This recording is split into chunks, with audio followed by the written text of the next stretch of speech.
Hi everyone, Comic Book Reviewer here, this time reviewing on Season 2 of Star Wars The Clone Wars. Now as you know, Season 2 of Star Wars The Clone Wars, or as it was known as Rise of the Bounty Hunters, was the second season of the 2008 Clone Wars TV show.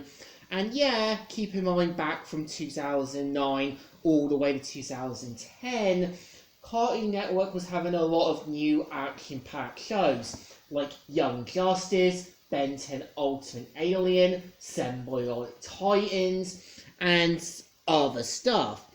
So Season 2 of Star Wars The Clone Wars, I would say, after rewatching it, I think it's like a mixed bag. It's got some good ideas, but at the same time, most of the action does fall a little flat. So pretty much with each episode is meant to build up a certain story. From episode 1 to 3, we have, Cad Bane tasked with stealing a holocron from the Jedi Temple, and this leads to Anakin, Obi-Wan, and Ahsoka Nat to try and find the other Force-sensitive children before they're being used for Darth Sidious's sinister plot. And keep in mind, from episode 5, 6, 7, and 8, we see that, Anakin and the others have to deal with Poggle and the Geonosians in their new weapon factory. And keep in mind, episode 9 and 10 has to deal with General Grievous after he captured Koth, and episode 10 having the episode The Deserter. And and we also kind of see how, the final last 3 episodes are meant to deal with the return of Boba Fett and the other bounty hunters. And I kind of think, for the most part, I think Season 2 really does try to take some time with kind of building a story. Like, when you kind of got the Xylo Beast, it's kind of like having Padme and the others discussing what will be best for it. And we do kind of see how, Palpatine knows this is like a golden opportunity. And I think when you've got the episode Bounty Hunters, the episode also plays a great callback and even being dedicated to filmmaker Akira Kurosawa and his film The Seven Samurai. And when you've also got one episode where Ahsoka loses her lightsaber, you do have this old wise Jedi Master offering to help her. And I think his character works because he's wise, he knows what he has to do.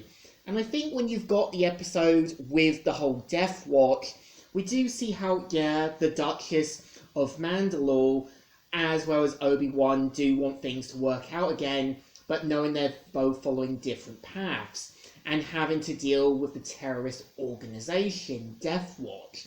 And and them sort of joining Count Dooku.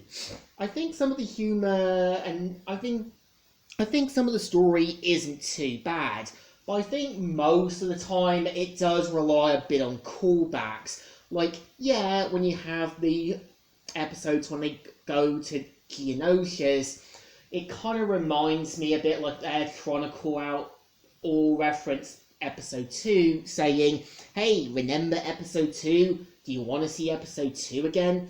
And I think when you also have the episode The Deserter, it kind of has this Vietnam War feel, where we do kind of see how, Rex ends up meeting one of the clones who basically left to start a family. This does remind me a bit of a Vietnam War story, seeing how one person will defect to kind of live somewhere else, but the other person committed to working.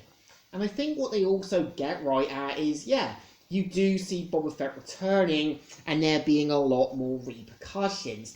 And it's even clear that Boba Fett doesn't really want to hurt anyone, he just wants revenge on Mace Windu.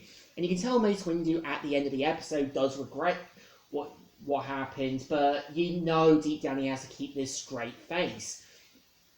I also feel, when you also have the episode Brain Invaders, I like how the episode has this kind of alienish like story, kind of seeing how the crew gets taken control of by Geonosian bugs. And I like the idea where you have Legacy of Terror, which kind of has the Geonosian Queen as some sort of unholy monster, and having the zombie Geonosians. And you do see Anakin in the next episode doing questionable things, interrogating Poggle the Less.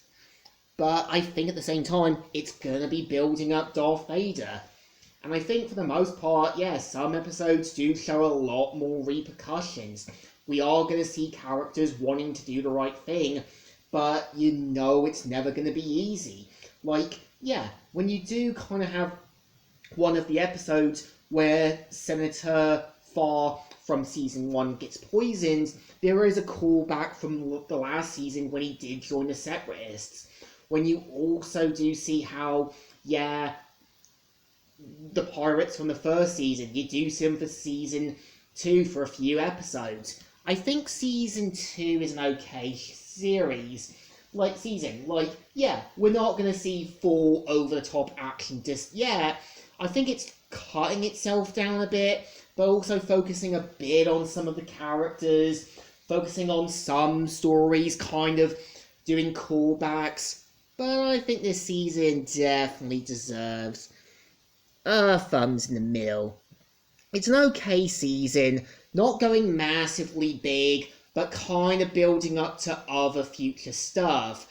Like, obviously, yeah, Death Watch. We're gonna see stuff for the Bad Batch when Disney did their own continuation. And it's kind of clear that, yeah, in the original continuity, it's clear that after Palpatine asked the scientists to clone the sort of Silo Beast, pretty much saw no need for the clone and decided to kind of discard it. But I think it's an okay season. So, Comic Reviewer here, signing out.